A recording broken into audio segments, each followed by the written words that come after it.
વડોદરામાં ડિજિટલ એરેસ્ટના કેસમાં 4 આરોપીની ધરપકડ કરાઈ છે।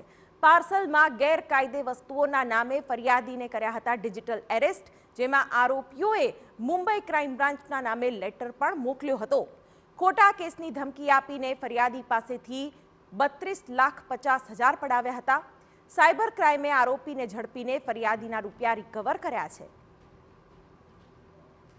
મહત્વનું એ પણ છે કે પોલીસ કમિશનરે નાગરિકોને અપીલ કરતા કહ્યું કે ડિજિટલ એરેસ્ટ જેવી કોઈ જોગવાઈ કાયદામાં નથી। અજાણ્યા નંબરથી ફોન આવે અને પોલીસ અધિકારીઓની ઓળખ આપે તો તાત્કાલિક સાયબર ક્રાઇમને જાણ કરો, જેથી આરોપીઓને તાત્કાલિક પકડી શકાય। ડિજિટલ એરેસ્ટ માટે કાયદામાં કોઈ પણ પ્રકારની જોગવાઈ નથી અને મોબાઈલ ઇન્સ્ટ્રુમેન્ટ તમારા હાથે છે, આ કમ્યુનિકેશનનું સાધન છે, તમે આને સ્વિચ ઓફ કરી શકશો તરત જ અને નંબરને બ્લોક કરીને સાયબર ક્રાઇમ પોલીસ સ્ટેશનને ઇન્ફોર્મ કરો તો આરોપી સુધી પહોંચવાની આપને સફળતા મળશે।